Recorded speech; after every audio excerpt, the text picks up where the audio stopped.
Breaking news, stuck over aid for Ukraine, Zelensky is worried, Putin is emboldened.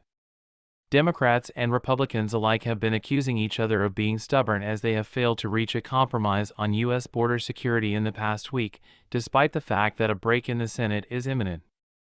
This would allow money to be released to both Ukraine and Israel. According to Democratic lead negotiator Senator Chris Murphy, DCT, Republican demands are unreasonable, NBC's Meet the Press. If I were to put myself in the shoes of a cynic, I'd say that Republicans are actively working to ensure that aid to Ukraine is unsuccessful by linking it to immigration reform. I refuse to be cynical, though, and that is why we are still attempting to work through some significant disagreements. So many people are asking why we should worry about the security of other countries while ignoring our own. On CBS's Face the Nation, Republican Senator from Oklahoma and lead negotiator James Lankford made the following statement. This administration has identified thousands of individuals crossing our southern border as potential threats to national security. Why would we knowingly allow them to enter the country? We will not enact the immigration policies proposed by Donald Trump. That is not going to happen. According to Murphy, that would be detrimental to the nation. Something must be done, though, to attempt to end the border crisis. We can't handle the influx of people crossing the border, especially those without legitimate asylum claims.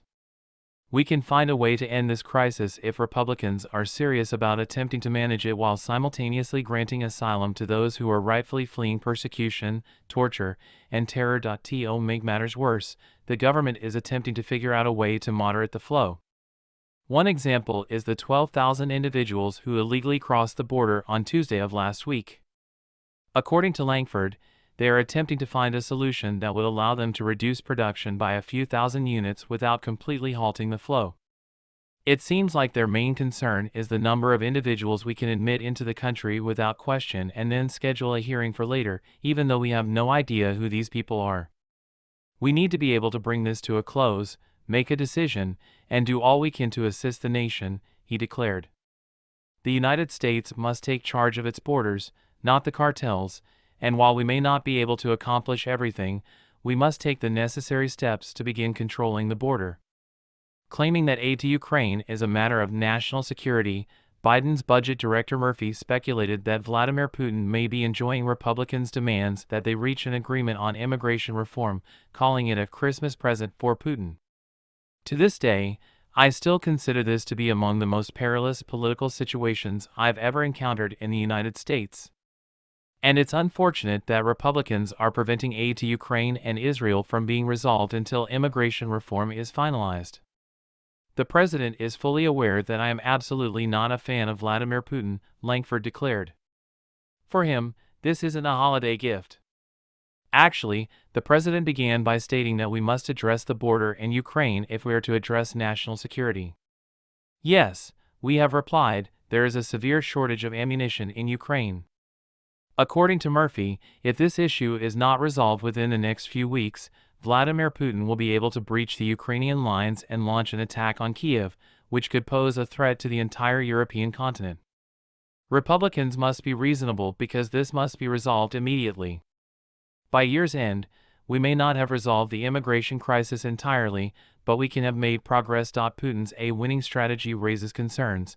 According to the latest analysis from the Institute for the Study of War, Russia is still seeking full Ukrainian political capitulation and Kiev's acceptance of Russia's military and territorial demands.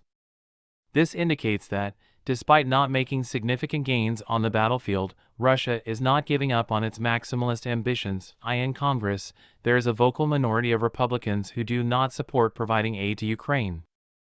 Corey Sheikh, a senior fellow at the American Enterprise Institute, stated that support for aid to Ukraine is held by the great majority of Republicans in Congress.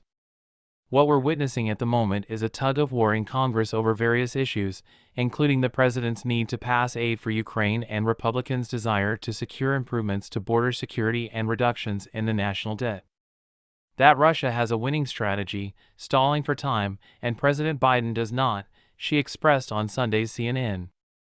Putin stated in October that he will achieve victory once Western funding stops flowing, loans, grants, and other forms of financial assistance bring in $4 to $5 billion for Ukraine monthly. Everything will fall apart in just 1 week if this funding is suddenly cut off. Complete it, Putin said, she said. Can you believe it? If tomorrow the weapons deliveries were to stop, they would only have a week left to go through all their ammunition. The world is becoming increasingly unstable and dangerous, according to Sheikh. The most important thing is that more war crimes against Ukrainians and terrorizing of Ukraine will occur if Russia is allowed to succeed in Ukraine.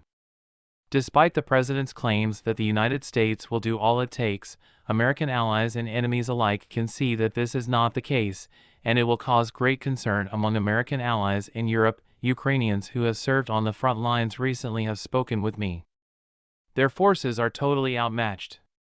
Due to a lack of ammunition, they are forced to limit the number of shots they fire. Michael McFaul, a former U.S. ambassador to Moscow, wrote on X, formerly Twitter, that Putin's army is killing them daily. The need to provide them with additional ammunition is immediate. When human lives are on the line, politics has no place, Republican Senator J.D. Vance of Ohio said on CNN's State of the Union that Ukraine needs to accept the fact that it will not be able to completely repel Russian forces from its territory. For the sake of America's best interest, we must end this war and accept that Ukraine will have to give up some territory to Russia, Vance stated. The innocent deaths of hundreds of thousands of people from Eastern Europe are what come to mind when I consider the enormous human tragedy that has unfolded here. Stopping the killing is something that both of our interests and theirs are interested in. We don't have the money to help other countries, says Rand Paul. Enjoy your Monday morning. You are currently reading Jamie McIntyre's Daily on Defense, which is edited by Conrad Hoyt and written and compiled by Jamie McIntyre at Jamie McIntyre, a senior writer for the National Security section of the Washington Examiner. Feel free to send any suggestions, calendar items, or tips your way by email here. Visit dailyondefense.com to subscribe or read past issues. Send us an email and we will include you in our list if the sign-up process does not work. In addition, you can find me on Threads and X as at Jamie McIntyre. Sign up for Daily on Defense by clicking here or read past issues here. For the latest news and analysis on politics and policy in Washington, D.C., subscribe to the Washington Examiner magazine today and receive Washington Briefing. Sign up today. Issues for as little as $1. Attention all readers, Daily on Defense will be off from Friday, December 22nd through Monday, January 2nd, 2024, for the holidays. Stay updated on defense and national security news from the Washington Examiner here while we're away. In-person pitch by Zelensky, after a closed-door meeting on Ukraine aid turned into a heated argument over border policy last week, Ukrainian President Volodymyr Zelensky canceled a scheduled video briefing with senators. Tomorrow, he will make an in-person pitch to senators. Zelensky was invited by President Joe Biden to make a stop in Washington on his way back to Kiev. He was in Argentina yesterday to witness the swearing-in ceremony of new President Javier Milei. The invitation was extended in order to underscore the United States' unshakable commitment to supporting the people of Ukraine as they defend themselves against Russia's brutal invasion, stated Karine Jean-Pierre, the press secretary. At this critical juncture, the leaders will deliberate on the pressing needs of Ukraine and the paramount importance of the United States' ongoing support. During the week, Zelensky will visit the White House and participate in an all-senators briefing. It is imperative that citizens be protected, says Blinken. Reportedly more than 17,000 people have died in the Gaza conflict, and Secretary of State Antony Blinken has urged Israel to take further measures to protect civilians. Hamas is allegedly using civilians as human shields, but Israel maintains that it is taking all necessary precautions to prevent the deaths of innocent people.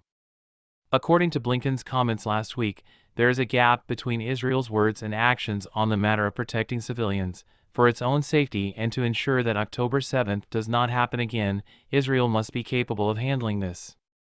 However, safeguarding civilians must be a top priority while it does so. Blinken stated on Sunday's CNN that the most important thing is to center military operations around protecting civilians. Humanitarian aid must reach all those in need, and protecting civilians must be a top priority.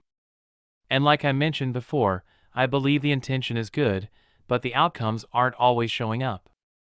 On the verge of collapsing UN agency in Gaza amidst Israeli military campaign. The dictator for a day fantasy of Trump, and a repeat performance of his dictator for a day comments from last week's Fox interview with Sean Hannity reiterated them on Saturday. Trump failed to provide any clarification regarding the meaning of the comment in his disjointed speech delivered in Manhattan to the New York Young Republican Club. To be a dictator is my dream, according to Peter Baker, who wrote about it in today's New York Times. That is not what I said. One day, I would like to be a dictator, I said. However, I wanted to be a dictator for a reason, and the New York Times said it. Simply put, I desire a wall. Am I correct? Having a wall is what I desire. Plus, I'm in the mood to drill, according to John Bolton, who is Trump's former national security advisor. Trump's actions have gone well beyond conceivable conduct by prior American presidents. Bolton made this statement during an MSNBC interview on Sunday. Trump makes Richard Nixon appear like a chorus boy in comparison. I hope that people will wake up to the reality because of his public statements, which, ironically, I must admit, I hope will be helpful, Bolton said. So, Trump's claims that he seeks revenge against his enemies are entirely accurate and consistent, in my opinion. Additionally, he intends to utilize the Justice Department. He might attempt to utilize the Department of Defense. He says whatever he wants to.